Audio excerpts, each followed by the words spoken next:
আজকে যুক্তরাষ্ট্রের বিপক্ষে তৃতীয় টি-20 ম্যাচে এসে যে ধরনের ক্রিকেট উপহার দিল বাংলাদেশ ক্রিকেট দল, তাতে করে সন্দেহ জাগে এটাই কি আসল বাংলাদেশ, নাকি আগের দুই ম্যাচে যেভাবে যুক্তরাষ্ট্রের বিপক্ষে পরাজিত হয়েছিল সেটা আসল বাংলাদেশ। আমরা বিশ্বাস করতে চাই আজকে যেভাবে দুর্দান্ত ব্যাটিং, বোলিং এবং ফিল্ডিং এর মাধ্যমে রীতিমতো বিধ্বস্ত করলো যুক্তরাষ্ট্রকে, এটাই আসল বাংলাদেশ। আমরা বিশ্বাস করতে চাই মুস্তাফিজুর রহমান আজকে যে দুর্দান্ত বোলিংটা করেছেন এটাই বাংলাদেশের আসল বোলিং।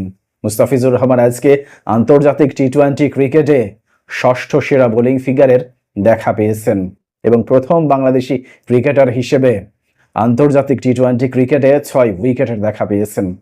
4 ওভার বোলিং করেছেন, একটি মেডেন সহ 10 রানের বিনিময়ে 6টি উইকেটের দেখা পেয়েছেন এবং এক্ষেত্রে তিনি পেছনে ফেললেন ইলিয়াস সানিকে, যিনি 2012 সালে আয়ারল্যান্ডের বিপক্ষে 13 রানের বিনিময়ে 5টি উইকেট শিকার করেছেন। অন্যদিকে রিশাদ হোসেন আন্তর্জাতিক টি-20 ক্রিকেটে বাংলাদেশের হয়ে সবচাইতে মিতব্যয়ী বোলিংয়ের রেকর্ড গড়েছেন। আজকে তিনি 4 ওভার বোলিং করে একটি মেডেন সহ 7 রানের বিনিময়ে একটি উইকেট শিকার করেন এবং এক্ষেত্রে তিনি পেছনে ফেললেন মাহমুদুল্লাহ রিয়াদকে, যিনি 2014 সালে মিরপুরে অনুষ্ঠিত একটি ম্যাচে আফগানিস্তানের বিপক্ষে 4 ওভার বোলিং করে মাত্র 8 রান খরচ করেছেন। মজার বিষয় হচ্ছে আজকে মুস্তাফিজুর রহমান কিন্তু রিশাদ হোসেনকেও পেছনে ফেলতে পারতেন, কারণ মুস্তাফিজুর রহমান 4 ওভার বোলিং করে 4টি হোয়াইট বল করেছেন।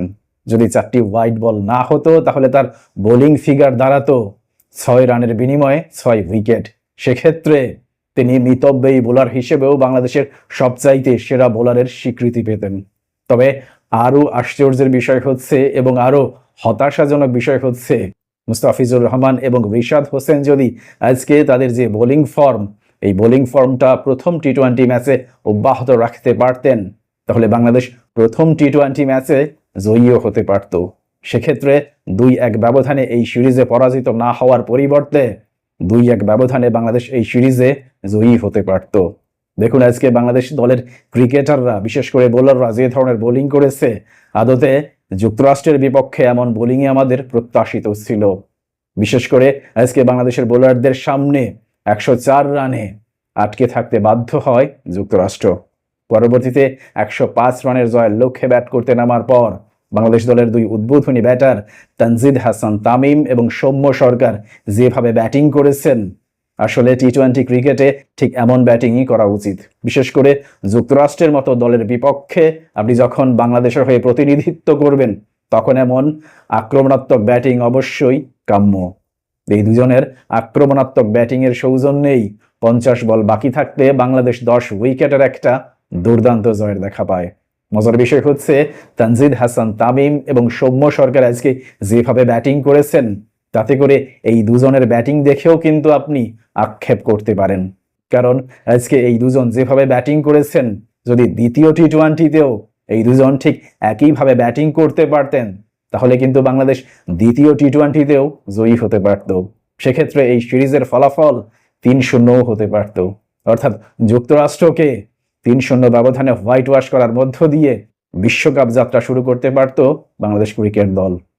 কিন্তু দুর্ভাগ্যজনকভাবে বাংলাদেশ নিজেদের সেই শক্তিমত্তা আগের 2 ম্যাচে দেখাতে পারেনি। এখন প্রশ্ন হচ্ছে আজকে বাংলাদেশ যে ধরনের দুর্দান্ত ক্রিকেট খেললো, ব্যাটিং, বোলিং কিংবা ফিল্ডিং, 3 ডিপার্টমেন্টেই যে দাপট অব্যাহত রাখলো, বাংলাদেশ জাতীয় ক্রিকেট দল কি পারবে তাদের এই দাপট বিশ্বকাপ ক্রিকেটের মূল পর্বেও অব্যাহত রাখতে, নাকি বিশ্বকাপ ক্রিকেটের মূল পর্বে আবারও আগের 2 ম্যাচের মতোই অসহায় আত্মসমর্পণ করবে প্রতিপক্ষের বিপক্ষে? প্রিয় দর্শক, এই সংক্রান্ত বিষয়ে আপনার মন্তব্য কিংবা মতামত অবশ্যই কমেন্ট বক্সে লিখে জানান। ভালো থাকবেন সবাই। আল্লাহ হাফেজ।